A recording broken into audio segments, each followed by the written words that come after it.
Welcome, welcome. Look at the two of there. They got their glasses. Look, they had walked past us, right? So why are they standing up in the corner looking up? Or you think they're gonna try to? What they try to do again is because they think they got you. Look at them, look at them, look at them up there. Bunch of idiots. All right. The eclipse is not happening for another hour. Right? But look at them. Right? Yeah. The school perps, school NY Predator Department safety officers, and the civilian perps. Okay. Anyhow, I'm fired up. I'm fired up today. Because like I said, I know what it is that they're up to. But, they try to prevent me from speaking to people and telling them the truth. Again, it's the tactics and the method that they use in order to prevent those of us who understand the truth from telling other people the truth, right? It's funny, right? How white people can tell each other the lies and they can tell us lies.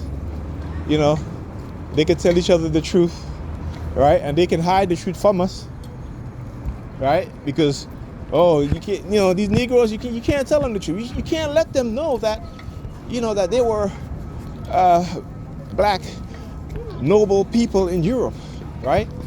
That you actually had kings and queens in Europe that had black ancestry, right? You can't tell them that. You can't tell them about the Moors.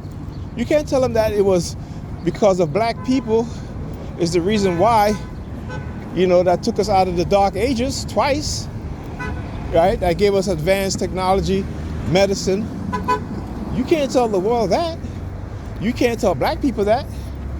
You got to keep them highly ignorant, right? You got to make them to believers, that they believe it's a white Jesus that's going to come to save them, right? You can't let them know that, the Christ consciousness lies within their mind. You can't let them know that, right? You got to tell them they got to look for a Christ to come.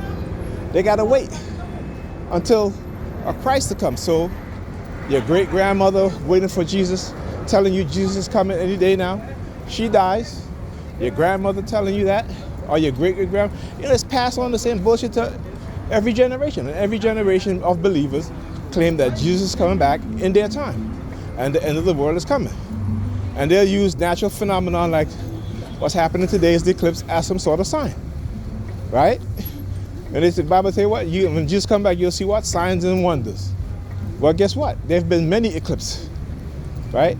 And all those eclipses, you got these believers talking about, it's the end is near. Jesus is coming, right? But Jesus never come back. He's never here.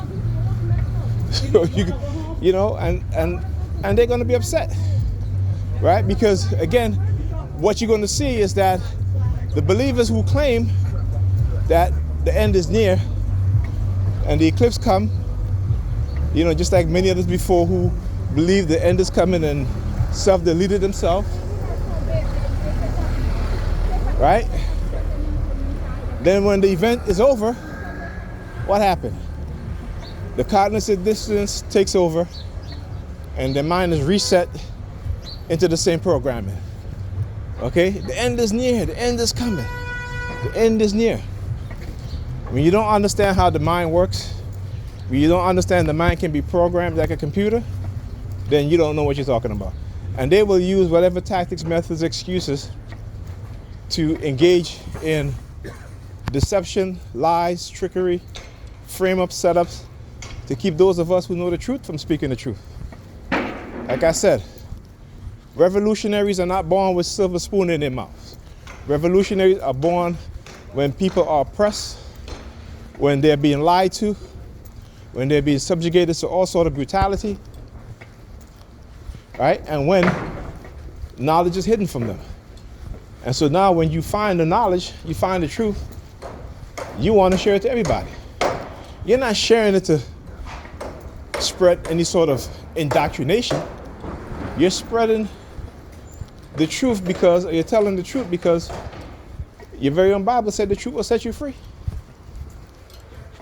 Okay? So yeah, I'm like Dr. Ray Higgins now, right? Use the Bible to show people and lead them to the truth, right? And the truth isn't about the so-called Jesus, because he never existed, right? But like I said, our ancestors who helped wrote the Bible left certain things in there so that we can understand what's going on.